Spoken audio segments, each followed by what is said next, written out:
So, hey Carol. Hi, Alexis. Oh, the mic is upside down. Oh, is it? It's falling off. There we go. Is that better? There you go. Okay. Take two. Yeah, hey. Hi. So, Nice to see you. Yeah, likewise. You've invited me here to the beautiful mountainous landscapes of Cottonwood Heights in Utah. Yep. Where we've been having some meetings this apparently gone weekend, which was a lot of fun. I guess this is just a chance for us to have a playful conversation with not really an agenda in mind or sight, but just a playful chat to see what happens really. And I guess I could start or kick it off by asking what brought you to non-duality? That's what we're here to talk around loosely, I suppose. And what brought you to non-duality? What's the story? Well, I've been pursuing ways of becoming. I don't know if I was looking for enlightenment, but I was certainly looking for a way to have some ease. There was a lot of depression and intense emotionalism and upset just in general in my life, prior. And so I'd done Byron Katie work, I'd done this thing called Choose Again, I'd done Vipassana meditations, 10-day sits multiple times, and and everything helped some. It did seem to ease things to a certain degree.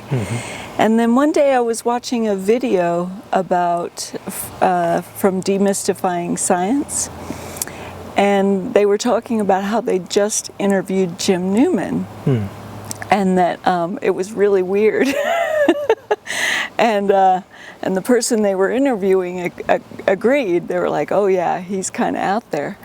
And I was like, I've never even heard of this guy. So I listened to his interview with them, and I don't know how far into it, probably about halfway in, I just went, holy shit, he means this literally. Yeah.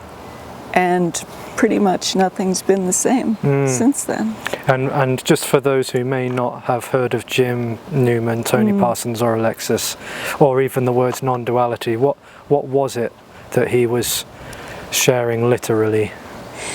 That there is no me. Yeah. There's no center. Yeah. There's no self. And that it's complete illusion. And that and there's no solidity in anything, that everything is apparently solid, but not actually. Yeah. And that there is no point to anything. That there's no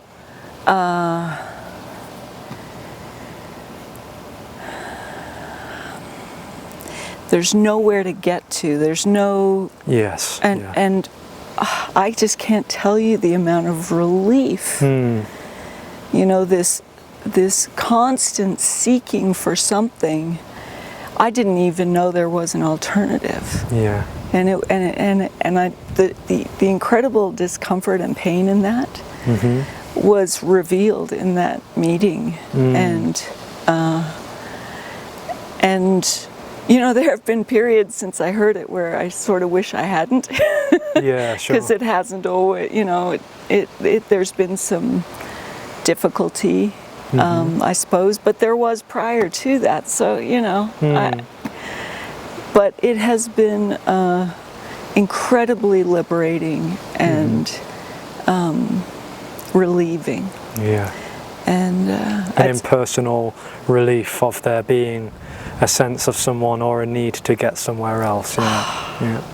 And that there's no center and no one in anyone else too. And so the other piece of it that was so beautiful and so liberating is the innocence. Yes. That even if someone's doing something quote unquote dastardly, that there's really no one there doing it. Yeah.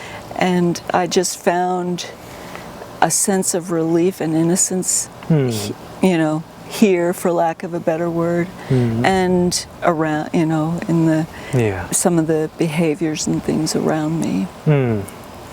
There's a few avenues that I'd like to explore around that, of what you just said.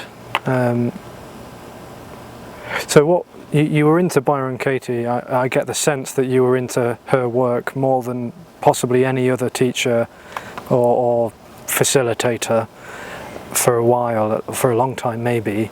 Yeah. How did you sort of make an apparent transition from that world to then suddenly stumbling across non-duality, or what's sometimes referred to as radical non-duality? How did you come across Demystifying Science and then this guy? You said that you heard someone, you know, mention his name, and then I'm also curious in that, did you go back to Byron, or was it just a straight cut, you know, jump ship situation? No, prior to that, prior to hearing about this, I was passionate about Byron Katie's work. I found it to be incredibly helpful, and to a certain degree I still see it that way.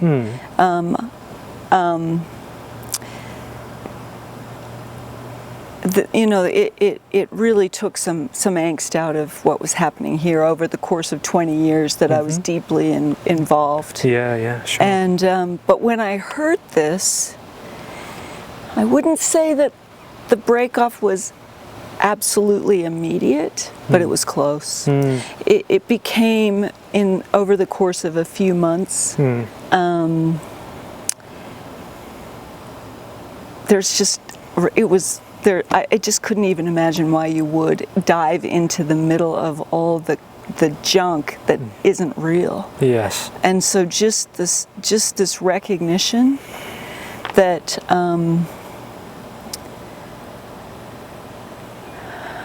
there's no me. There never was. Yes.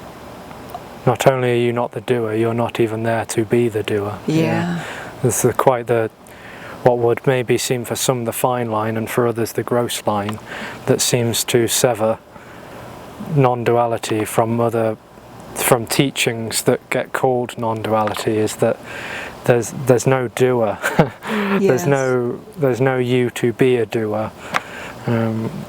Which is quite, it would seem to be a subtle difference in what's being shared, but it's actually tremendously gross difference, apparent difference in the words. Yes. And that seems beneath or between the words is quite an energetic quality. Yes, that's the other thing I really noticed, is the energy. Yeah. It's so energetically loving. Unfathomably unpalpable. And it's palpable. It's undeniable, and that became very clear quite quickly after hearing this message.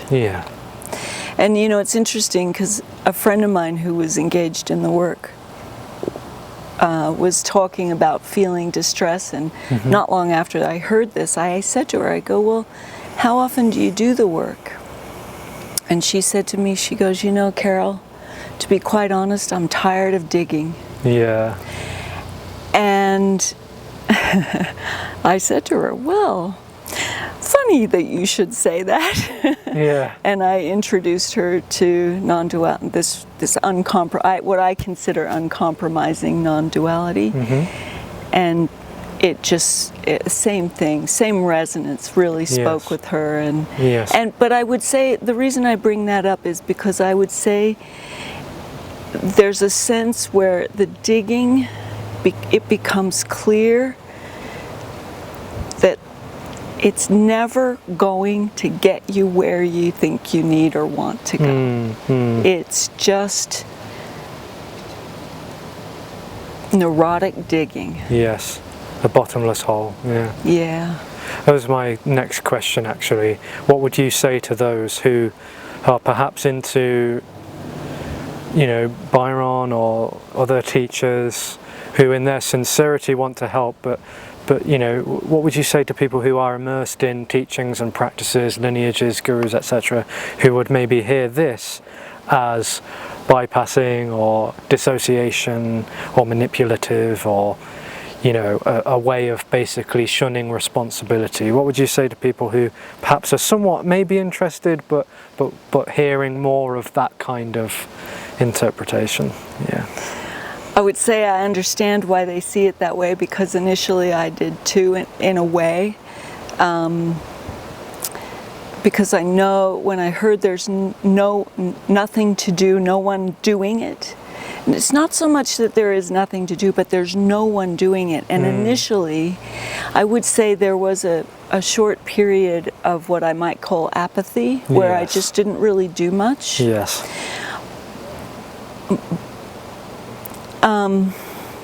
And that passed.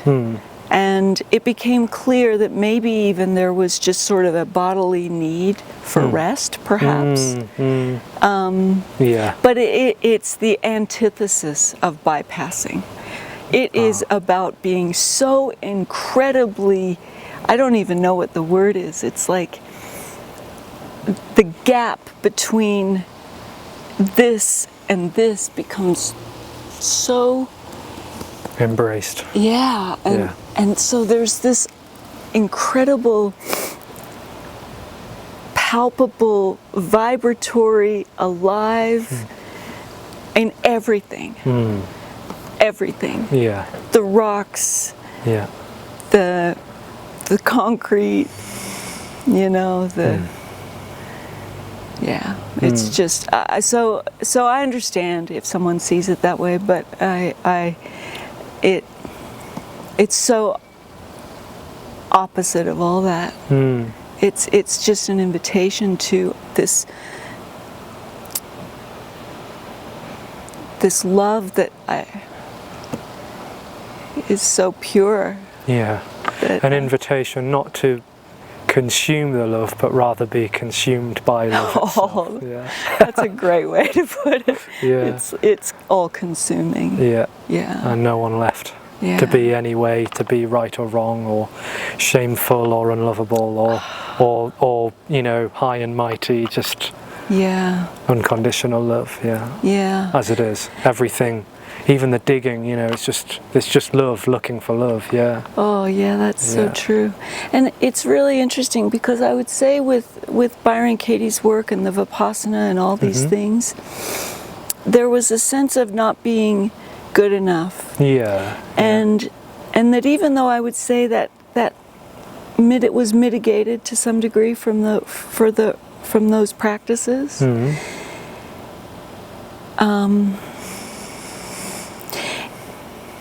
It seems like this resonance with this message, it has dissolved in ways. So you're no longer looking to be good enough, because it's so clear that innocence is the natural state. It's the natural everything. Yeah. Yeah, I guess state's not quite the right word, but yes. Yeah. And so those practices become, they're more about trying to be good enough. But once you see that that's not an underlying truth, there's no need to practice to be that, what already is. Yeah. And there's absolutely no autonomy either. No. For the digging to be done by someone. All the practices to be initiated by someone, the states, the experiences, the this, that and the other. No one's doing anything already.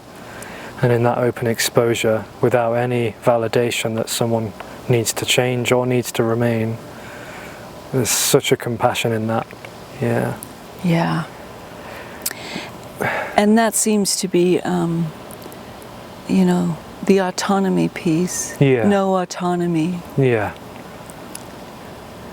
Yeah, could you speak more on that, about autonomy and the sense of autonomy, and how, that might seem to have apparently faded in a timeless process? Yeah, I would say there's a dimming of that. Yeah. The sense of autonomy. It doesn't, and occasionally it sort of rears up a bit, and yet it's like it started after hearing this. There seems to be some sort of dissolution process, and the sense of being in charge. A sense of, yeah. Yeah, it just occasionally it feels really true, and often it's very, very dim. And so. And in that dimness, what would you say it's natural, or how would you describe it? In the dimness of there being a sense of someone, a sense of a center, a sense of any control whatsoever. Well, there's a lightness. Yeah. And there is a lot of the concern about what this should or shouldn't do. It just finds itself doing things, and there's more naturalness. I would say there isn't as much of a sense of trying to figure out the best, the figuring out stuff. Oh man, that takes so much energy. I had no idea. Yeah. And so the it finds itself doing stuff or not. Yeah. And it has preferences. The preferences seem quite, that hasn't really changed. It loves to go for walks and hang out with family, and And once I heard this, I became a little bit addicted. I was listening to these messages. Anytime I wasn't interacting with somebody, I was listening to this, and I found listening to it over and over just sort of, it was like bathing in it. Yeah. And that seemed really beautiful. It's been beautiful, and that's partially why I invited you here, so that we could, because the meetings are beautiful, and there is something about the in-person that is, that energy of love is more palpable according to how it seems here. Yeah. Oh, beautiful. You also were into psychedelics at one point, is that right? Ayahuasca retreats? Well, I only ever did ayahuasca once. Oh, just the once, okay. Yeah. And for those who might be curious about that as a route to freedom, what do you have to say about that, if anything? Well, I don't know. Ayahuasca didn't, this body didn't process ayahuasca very well. No. I don't know. I found out later that the heart, one of the valves in my heart was floppy, and perhaps that's why. But I didn't process ayahuasca well, and not long after that I started having seizures. Whether it's related or not, I don't know. Yeah. But and I've done some mushrooms, and I enjoyed that, but this is it's nothing to do with it. Completely. It doesn't mean there couldn't be a little teeny taste of it perhaps there, but this is it's not even close. Yeah.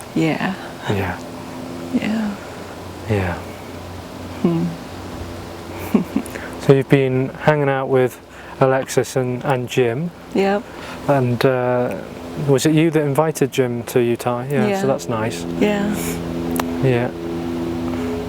And what about other people? Is there any other inspiration in this with others, or with the sense of people coming together in the meetings? I don't know if you could talk about the not community, but the sense of this, being shared amongst bodies. I don't know if anything comes up for you in regards to that. It's just it's beautiful having people come together. Bodies come together, and it's a little bit like sharing your favorite cookie. And of course not everyone's going to think it's good. Yeah. But there's something incredibly beautiful when you witness someone being touched by this. Mm-hmm. Yeah, it just, I love it. Yeah, and I've really enjoyed, I've met a lot of new people and so, yeah. That's nice.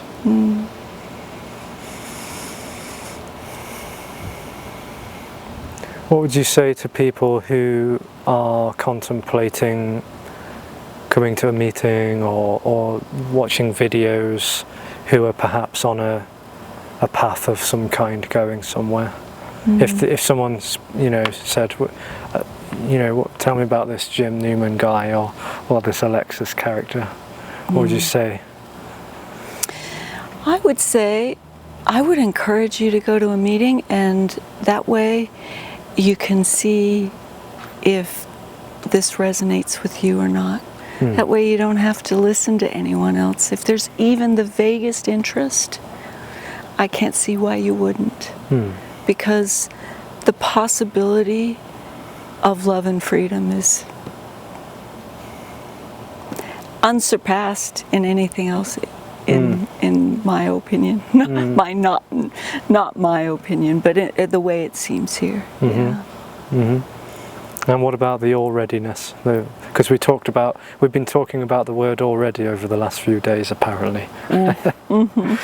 What comes up for you in regards to that? Because people who are, immersed in the sense of continuity and the illusion of autonomy and all that stuff feel like there is somewhere to get to, but it's not yet. And of course what we're apparently sharing together is an exposure of immediacy and alreadiness and the relief in that. So I wonder because that really resonated for you when we were talking about it. Yeah, you were talking about it the other day, and already everything in the body just says yes and relaxes. Yeah. Already.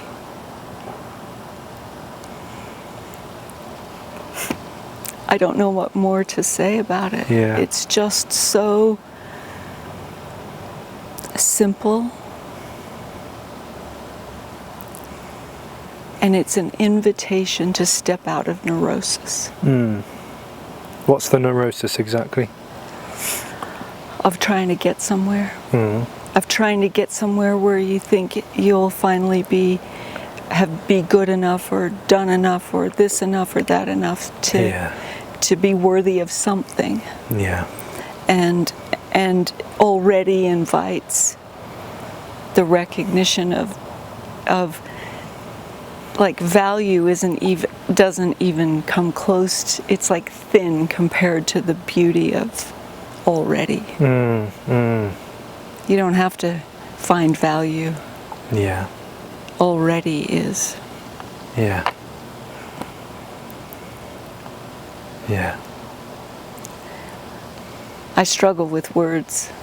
The words sometimes just don't seem to. Yeah, they can't grasp this. Yeah, they are this.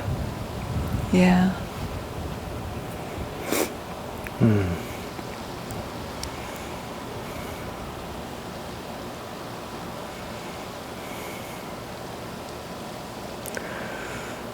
Well, I'm out of questions so far. It's interesting because when I was really involved in Byron Katie, there are aspects of what she talks about and teaches that sort of vibrate with this. And I would hear them, and it always sort of touched something. But it was so, I'm going to use the word muddied with a process. And while I loved the process at the time, the process made it so that I couldn't really, it wasn't able to be heard. Yes. And I would say that was why hearing Jim was so incredibly liberating that day, because no matter what was thrown at him, his message was uncompromisingly, clearly, there is no you or center. Yeah. It's done. And all of a sudden, it was like, Yeah. I don't know what hurt it. Something hurt it. Yeah. Yeah. Yeah. And so, you know, I think there are teachers that sort of allude a little bit to this, but it gets muddied over. And the clarity with which you and Jim and Tony and a few others speak to this is the appreciation for that is just so deep. You know, it's like, thank you for cutting my head off. for cutting my head off. Why do you think that the uncompromising nature of this is compassion? How? When it seems so, you know, radical in its exposure, its dynamism of there being no one. What do you find to be so compassionate about that, for those who might not quite get that or understand or comprehend? Yeah, because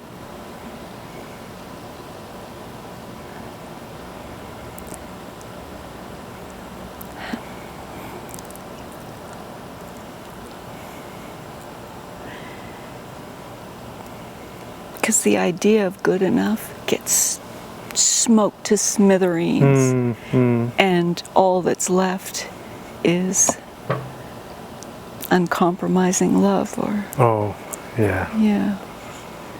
this and freedom that this didn't even know was it possible. And so it's complete compassion, and trying to be good enough in a way is an unkindness, because it's saying that you're inherently not. And that just has become very clear that that is not a truth. Sure.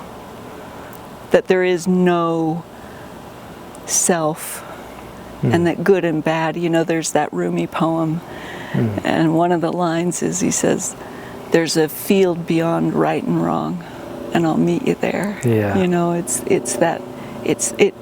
takes away that premise completely. And what's left is unbelievable to the self mind, seems. Home. Home.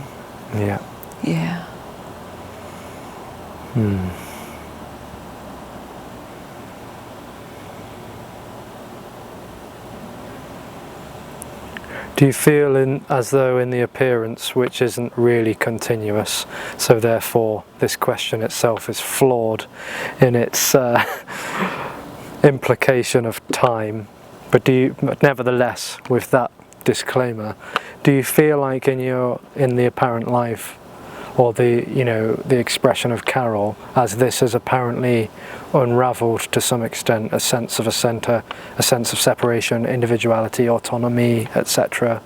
Do you feel like in that apparent unravelling that the living and the body's expression and being with other people has changed very radically or dynamically or subtly? I would say self-consciousness hasn't dimmed or faded completely, but radically, relatively speaking to what I recall feeling before. Sometimes I can't even really remember what it was like to be so, there's paranoia in the younger years of always thinking someone was thinking something not nice about me. It was just, that was torture. That's virtually dimmed completely. And so in that there's just a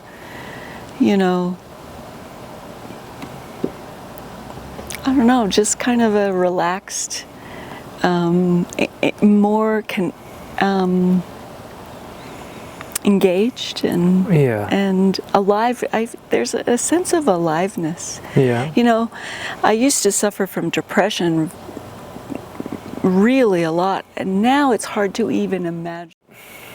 So if someone's cross with me or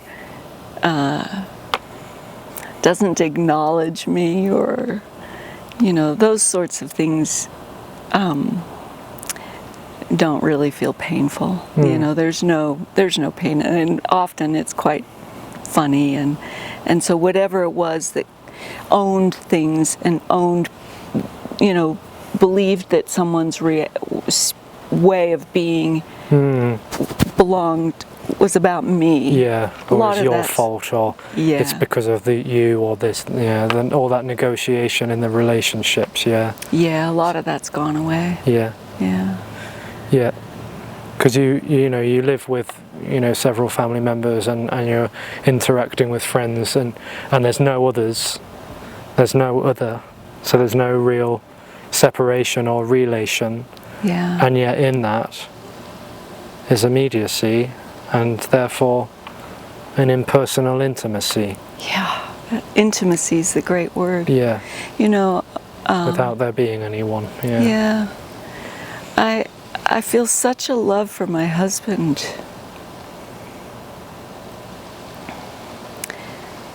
You know, we've been together in the story for 30 years, and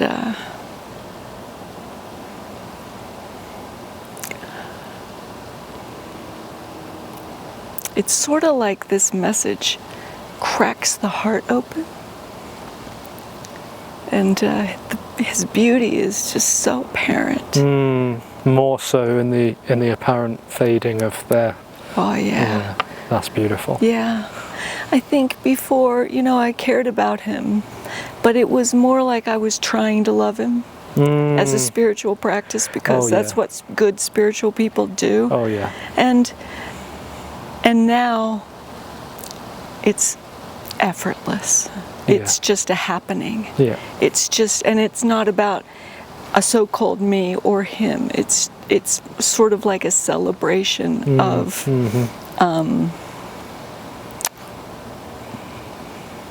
I don't know, this miracle. I don't know what life is. No. I have no idea. But holy shit. Yeah. Holy shit. Yeah. Yeah. And he's beautiful. So, and you know, people annoy me sometimes. Annoyance happens. Yeah. You know? But that doesn't feel like nearly as big of a deal. It's like, kind of like, oh.